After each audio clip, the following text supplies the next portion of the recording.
ابو طلحہ انصاری کا یہ خیال تھا کہ اس کے مالدار ہونے کی بنا پر حضرت ام سلیم اس کے ساتھ بآسانی شادی کے لیے تیار ہو جائیں گی، لیکن وہاں تو صورتحال اس خیالات سے بالکل برعکس تھی۔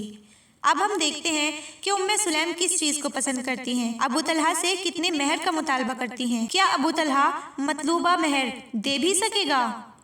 السلام علیکم۔ لوگوں میں سب سے عمدہ اور اچھا مہر، یہ واقعہ شروع ہوتا ہے جب حضرت ام سلیم بیوہ ہو چکی ہوتی ہیں۔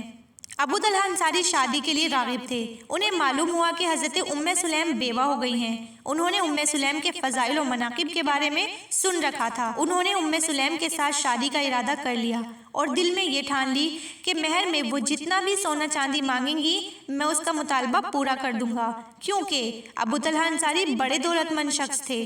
مال و دولت کی ان کے پاس کمی نہ تھی، لیکن حضرت ام سلیم اپنے تقوی کی بنا پر دوسری خواتین سے بالکل مختلف تھیں۔ انہیں سونے چاندی اور دنیاوی مال و دولت کے ساتھ کوئی دلچسپی نہ تھی۔ ابو طلحہ انصاری کا یہ خیال تھا کہ اس کے مالدار ہونے کی بنا پر ام سلیم رضی اللہ عنہ کے ساتھ بآسانی اس کی شادی ہو جائے گی، لیکن وہاں تو صورتحال اس خیالات کے بالکل برعکس تھی۔ اب ہم دیکھتے ہیں کہ حضرت ام سلیم کس چیز کو پسند کرتی ہیں، وہ ابو طلحہ سے کتنے مہر کا مطالبہ کرتی ہیں، کیا ابو طلحہ مطلوبہ مہر دے بھی سکے گا؟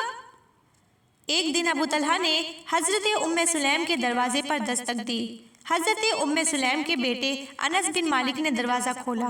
اس نے اندر آنے کی اجازت طلب کی، اسے اجازت دے دی گئی۔ اس نے دوران گفتگو شادی کی پیشکش کی تو حضرت ام سلیم نے فرمایا، آپ جیسے شخص کو مسترد تو نہیں کیا جاتا، لیکن صورتحال یہ ہے کہ آپ ایک مشرک شخص ہیں، میرے لیے یہ مناسب نہیں کہ میں کسی مشرک کے ساتھ شادی کروں۔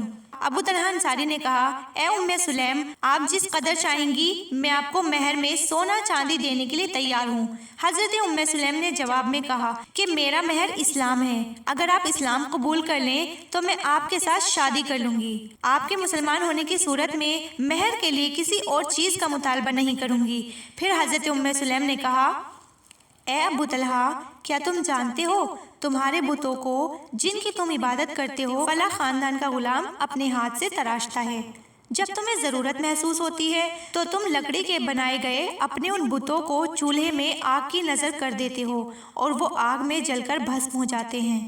اے ابو طلحہ، کبھی تم نے سوچا ہے کہ جس بت کی تم پوجا کرتے ہو وہ ایک درخت کی لکڑی سے بنایا گیا ہے جو زمین میں سے اگتی ہے، پھر اس لکڑی کو فلاں خاندان کے حبشی غلام نے چیر پھاڑ کر بت کی شکل دی۔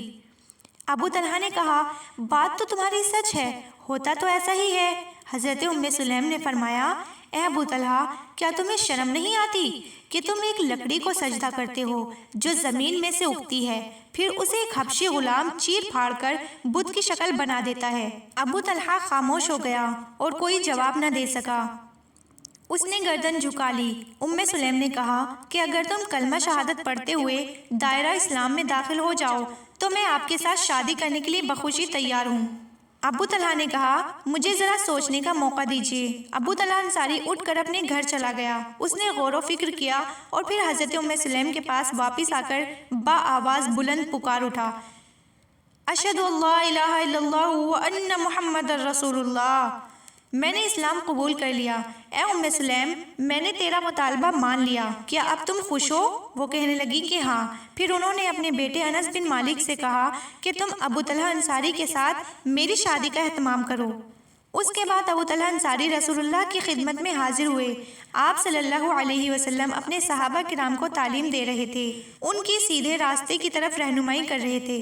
جب رسول اللہ نے ابو طلحہ انصاری کو اپنی طرف آتے دیکھا تو صحابہ کرام سے فرمایا، وہ دیکھو ابو طلحہ آ رہا ہے، اور اس کی دونوں آنکھوں کے درمیان اسلام کی چمک اور روشنی محسوس ہو رہی ہے۔ ابو طلحہ انصاری نے رسول اللہ کے پاس پہنچ کر آپ کو اس مہر کے بارے میں بتایا جو ام سلیم نے اس سے طلب کیا۔ پھر اس نے ساری محفل کے سامنے اپنے مسلمان ہونے کا اعلان کیا۔ آپ نے اس کی شادی حضرت ام سلیم کے ساتھ اسلام کو مہر کے قائم مقام ٹھہراتے ہوئے کر دی۔